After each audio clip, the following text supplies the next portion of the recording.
senator, and he's currently the director of the Hugh L. Carey Institute for Government Reform at Wagner College. And Robert Pollner is a former reporter for Newsday, who is now working as a public affairs officer for New York University and its Robert F. Wagner Graduate School of Public Service. Gentlemen, thanks very much for joining me tonight. Thank you. Thank you, Liz, for inviting us. Well, now it's interesting. Hugh Carey is a fascinating character, first because we see him frequently, or we used to, in Albany. He comes up all the time for State of the State. But he's pretty much an unsung hero of New York, and that's really what this book is all about. Senator, if you wouldn't mind telling us how you came to write this book and decided that he was someone that needed to be brought to light. Well, your opinions were echoed by people in Albany when I was senator, and especially academics at the universities and also in the Albany archives when we decided we might do this. We were told that though Nelson Rockefeller and Mario Cuomo had a great deal written about them, and they wrote a great deal, there was very little written about Hugh Carey. And in a cursory review of the man and his achievements, I said, this has to be corrected. And of course, at that point, I met with Governor Carey, and the president of my college was there, and he agreed to do that. And the next thing was to get a very competent, excellent co-author and researcher, and that was Rob Pollner. And we started this project 3 years ago. It's taken a long time. And you actually, Rob, did you interview Governor Carey, or did both of you interview Governor Carey? How did that work? The way we sorted it out is I actually did 10 very extensive and really very memorable interviews with Governor Carey. He was vivid. He's a wonderful storyteller. A lot of the strengths of the book are in the parts where he was very descriptive, his early years, his time running for Congress. He served 7 terms in Congress, and he was appointed to the House Ways and Means Committee in 1970. His campaign in 1974, he started out for governor. He started out known by 5% of the state electorate, not really well known except within his own conservative congressional district in Brooklyn.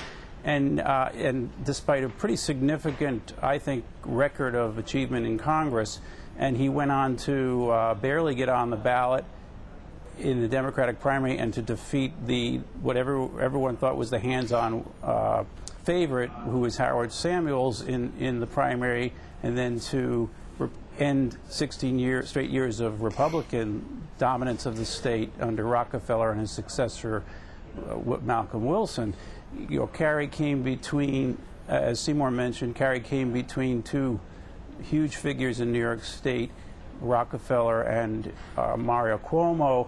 He's sometimes, I think, underappreciated, but what he achieved during the New York City fiscal crisis of 1975, when the banks, the major banks, tightened credit and just were fearing that the city would go into default under its massive debt and its slowing cash flow in a harsh recession, he stepped in and he persuaded bankers, labor union leaders, Democrats, Republicans, people at all levels of government, and he was very familiar with those levels of government and many others, that this was not the result of a passing kind of temporary cyclical downturn, but was a genuine, intractable financial crisis that threatened not just New York City, which he felt should never be allowed to go into bankruptcy, but really the fiscal future of the entire state. And the public believed him by and large, which is very striking, I think, looking back. Well, you know, pretty astonishing. Interestingly, I'm sorry, but just before Senator, because I just want to also ask you. You speak in this book, in the preface of the book, or the introduction, as a cautionary tale almost. I mean, we're seeing a lot of these figures are still around. I mean, Richard Ravitch is still around. Yes. He's the lieutenant governor of New York. One of the reasons, Liz, is he chose the best and the brightest. And many of these best and brightest did not have prior political experience. They came from different states. He did not know them. One of them, a prominent one who is now lieutenant governor, played tennis with Howard Samuels and eventually wound up as a key player in the Carey administration. Peter Goldmark came from Massachusetts. What he had the guts to do is look around throughout the country, get the very best people for the job, when he realized that New York City and state were on the verge of bankruptcy, and as Rob said, the domino effect could impact upon the other 49 states. And he gave them the ball to run with. He set the goals, and he supported them down the line. And he brought in public life, you know, people who went on to even greater heights afterwards, like Felix Rohatyn, and I had mentioned Peter Goldmark and Dick Ravitch and Judah Gribbets and Steve Berger. And he was an extraordinary man because he did not care if these people had more knowledge than he had.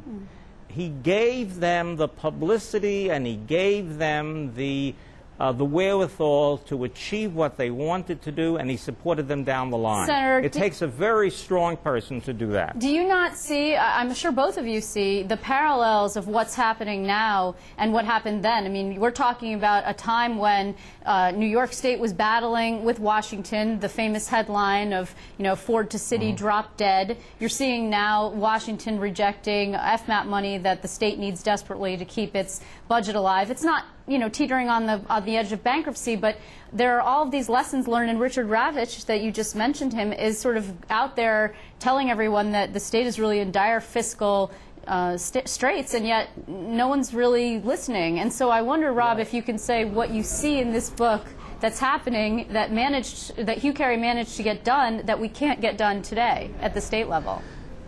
Well, President Ford said until the state and the city engage in a great deal of sacrifice and self-help, he would not even consider federal assistance. Ford actually wanted to see the city first go into a default before he would even consider an assistance, but luckily it didn't go all that way. Carey persuaded him not to allow the city to go into default in bankruptcy, which he felt would have been extremely disruptive at the very least. The stimulus money is drying up. It may or may not be renewed. That's a parallel. The need for political leadership at the state and city levels that will result in the citizenry really accepting that this is an entrenched and intractable fiscal crisis at the state level now, no longer an imminent bankruptcy, of course, as it was in 1975 of the city, meaning that now something else that's very important, Rob.